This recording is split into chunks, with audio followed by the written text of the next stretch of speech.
So today we are going to learn about the iron deficiency anaemia.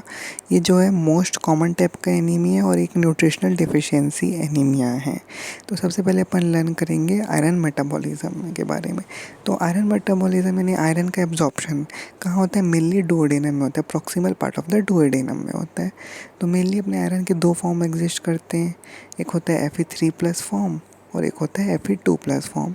जो अपने को याद रखना है कि जो अपने बॉडी में भले Fe3+ के फॉर्म में एग्जिस्ट करते हैं, लेकिन एब्जॉर्प्शन हमेशा Fe2+ के ही फॉर्म में होगा।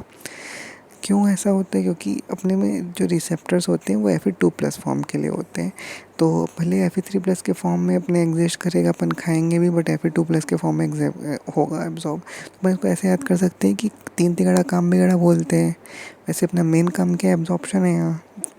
तो तीन तिगड़ा काम बिगड़ा तो क्या है? 2+ के फॉर्म में मेन अपना काम होगा, एब्जॉर्प्शन होगा। तो सबसे पहले अपन जो पे Fe3+ के फॉर्म में अपन आया, तो ये अपने बाहर ही कन्वर्ट हो जाएगा लूमेन में साइटोक्रोम बी की मदद से Fe2+ के फॉर्म में, यानी कि फेरस के फॉर्म में। फिर अपना जो फेरस है वो जाएगा DMT1 receptor divalent metal transporter की मदद से अंदर।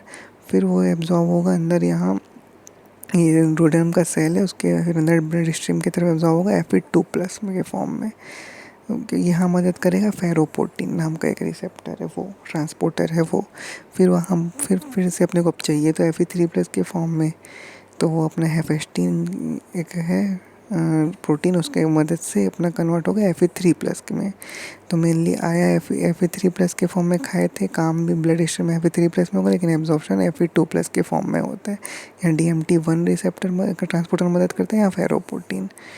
ठीक है। फिर उसके बाद Fe3+ फॉर्म में वो दो पार्ट पे स्प्लिट होगा। एक अपना 90% जो होता है वो ट्रांसफरिन एक प्रोटीन है, उससे बाइंड करेगा, जो कि मेनली अपने तुरंत सर्कुलेट करता रहता है, जब भी ज़रूरत हो तुरंत अपनी बॉडी से ले लेती है आयरन। उसके बाद जो अपना 10% जो रहता है वो फेरिटिन से बाइंड करते हैं, फेरिटिन नाम के प्रोटीन से। वो क्या करते हैं कि स्टोरेज फॉर्म है ये स्टोर करके रखता है आयरन, जैसे कब जब भी ज़रूरत पड़ी तो इससे कन्वर्ट हो जाएगा। जैसे ये सबसे पहले अपना 90% जो है ट्रांसफरिन में जाके बाइंड करेगा, और ट्रांसफरिन का जो आयरन है वो अपना बोन मैरो में जाएगा। फिर वो ट्रांसफरिन लेके जाएगा उसको बोन मैरो में, फिर वो अपना एरिथ्रोपोइसिस में यहाँ मदद करता है। ठीक है। और जो अपना जो सीरम फेरिटिन है वो 10% आयरन को स्टोर करके रखता है, बाकी 90% ट्रांसफरिन के पास जाता है। जब 100-120 दिन के बाद जब RBC मरता है, RBC डिस्ट्रॉय होता है, तो उसमें दो चीज़ अपने को मिलती है स्प्लीन में। एक होता है हीम और ग्लोबिन। जो ग्लोबिन में तो अपना एमिनो एसिड रहता है, वो एमिनो एसिड पूल में चले जाता है। जो अपने हीम में रहता है मेनली आयरन, वो आयरन क्या होता है? रीयूटिलाइज हो जाता है यहाँ से। ठीक है। तो मेनली अपने को एक चीज़ और याद रखनी है, क्या होता है कि हेप्सिडिन नाम का एक प्रोटीन होता है, इसको अपन बोलते हैं मास्टर रेगुलेटर। क्या बोलते हैं? Master regulator. वो क्या करता है? अपना जो आयरन का एब्जॉर्प्शन है ना उसको रेगुलेट करता है। उसके नाम से पता चला रेगुलेटर, मास्टर रेगुलेटर। क्यों? वो कैसे रेगुलेट करता है?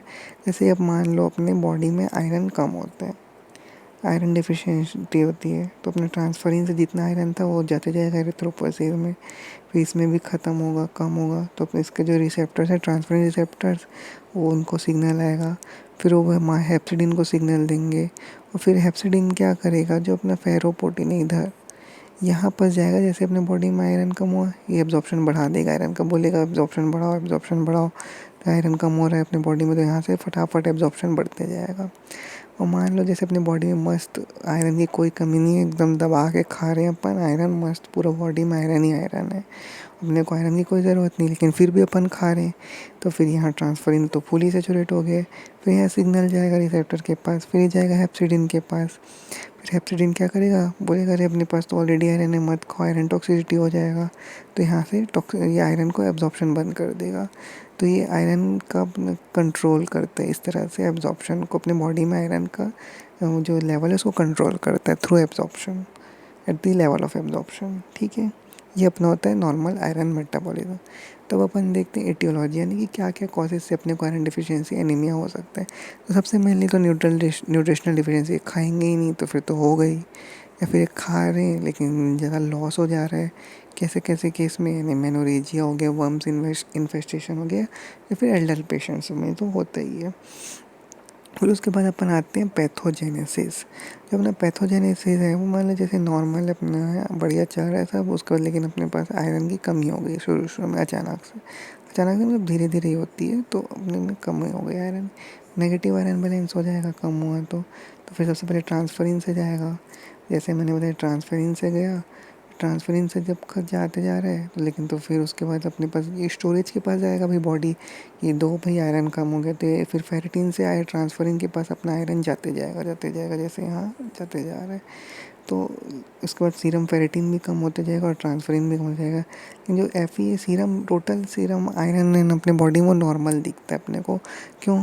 क्योंकि ट्रांसफरिन को तो मिलते जा रहा है फेरेटिन से, और स्टोरेज फॉर्म में तो वो प्रोटीन से बाइंड है, तो अपने को वो जो अपन सीरम बायोकेमिस्ट्री टेस्ट करेंगे उसमें तो वो दिखेगा नहीं, क्योंकि वो बाइंड है ऑलरेडी स्टोरेज फॉर्म में, तो इससे कन्वर्ट होता जाएगा। तो ओवरऑल शुरू शुरू में तो अपने को नॉर्मल दिखेगा, लेकिन इन सीवियर केसेस में तीनों कम होगा, ये भी कम होगा, ये भी और ये भी। ठीक है, तो शुरू शुरू में की बात कर रहे हैं अपन, तो पहले ना ट्रांसफरिन कम हुआ फिर फेरेटिन कम हुआ, सीरम टोटल आयरन तो नॉर्मल दिखेगा। तो अब शुरू शुरू में तो जो अपना एम सी वी और एम सी एच वो भी नॉर्मल दिखेगा। क्यों?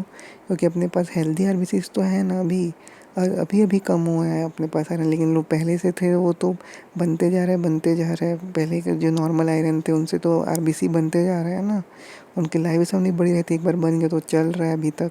तो शुरू में तो अपने को नॉर्मल दिखेगा, बट इन सीवियर केसेस ये भी कम होते जाएंगे। ठीक है, जैसे कि अपना आते हैं फिर क्लिनिकल फीचर्स। क्लिनिकल फीचर्स हमने को देखने को मिलता है फेटिग हो जाता है, पेलार दिखता है, कोइलोनाकिया दिखता है, स्पून शेपनेस, और एक होता है प्लमर विजन सिंड्रोम। उसमें क्या कि 3 चीज़ का ट्रायल रहता है, iron deficiency anaemia, oesophageal webs और एट्रोफिक ग्लोसाइटिस। इसको बोलते हैं अपन प्लमर विजन सिंड्रोम। ठीक है, अपन आगे पढ़ेंगे। उसके बाद आता है अपना सीबीसी में क्या दिखेगा, तो एमसीवी कम होगा, एमसीएच कम होगा, और एक होता है आरडीडब्ल्यू, इसको बोलते हैं रेड सेल डिस्ट्रीब्यूशन विधि। क्या होता है? Degree of different shape and sizes of mainly sizes of RBC देखता है। तो अलग अलग शेप के डिफरेंट शेप के देंगे तो ये वाइडर हो जाएगा। मेन इसकी नॉर्मल वैल्यू ऑलमोस्ट 14 से 16 होती है, ऐसे 14 के आसपास होती है, लेकिन ये ऑलमोस्ट 20-25 पहुंच जाता है इसमें। जो अपना मेंजर इंडेक्स होता है इसकी नॉर्मल वैल्यू होती है 13, ये 13 से ज़्यादा बढ़ जाएगा, तो ये भी दो चीज़ें बढ़ जाती है, कार्डी और मेंजर इंडेक्स बढ़ जाता है, बाकी दोनों कम हो जाते हैं। फिर है डायग्नोसिस। जो डायग्नोसिस का सबसे बेस्ट मेथड है अपना पेरिफेरल स्मीयर है। इसमें अपने को क्या मिलता है, माइक्रोसिटिक हाइपोक्रोमिक आरबीसीज दिखती है, जैसे कि माइक्रोसिटिक हाइपोक्रोमिक आरबीसीज, जैसे कुछ कुछ अपने को एनाइसोसाइटोसिस पोइकिलोसाइटोसिस हो जाता है कि डिफरेंट शेप की दिख रही, डिफरेंट साइजेस की दिख रही, जैसे आप देख सकते हैं पेरिफेरल स्मीयर में। उसके बाद अपने को पेंसिल शेप्ड आरबीसीज भी दिखती कहीं कहीं, जैसे ये दिख रही है, ये दिख रही है। और क्या बोलते हैं, और क्या दिखते हैं, कुछ स्पेशल टाइप ऑफ सेल्स दिखते हैं सीवियर केसेस, जैसे टारगेट सेल हो गया और टीयर ड्रॉप सेल हो गया। फिर एक और आते डायग्नोस्टिक मेथड में आते हैं आयरन स्टडीज़, यानी कि आयरन के जो सीरम बायोकेमिस्ट्री उसे मेज़र कर लो। तो मेनली 3 चीज़ें तो डायरेक्टली प्रोपोर्शनल होती है। एक सीरम आयरन, वो भी कम होगा, पहले ट्रांसफरिन कम होगा, फिर फेरेटिन से कन्वर्ट होगा तो वो भी कम होगा, फिर सीरम आयरन भी कम होगा। लेकिन जो टोटल आयरन बाइंडिंग कैपेसिटी है वो बढ़ते जाता है, कि उसको आयरन वही कैपेसिटी है कि अपने को जो कम होगा आयरन तो अपने को और लालच आता है ना, वो लालच टाइप का हो गया ना, तो बढ़ते जाता है वो, कि तीनों कम होगा लेकिन टोटल आयरन बाइंडिंग कैपेसिटी बढ़ते जाएगा। सबसे लास्ट में आते हैं अपन ट्रीटमेंट।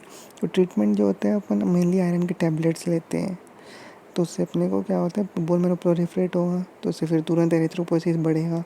तो सबसे पहले अपने को क्या बनेंगे, रेटिकुलोसाइट्स बनेंगे, तो रेटिकुलोसाइट्स ज़्यादा बनते जाएंगे, तब प्रोलिफरेट होगा। सबसे पहले जैसे ही अपन आयरन की टेबलेट्स लेंगे तो रेटिकुलोसाइटोसिस हो जाता है शुरू में, तो एक प्रकार का प्रोग्नोसिस भी है बोल सकते हैं। और this is all from the iron deficiency anaemia.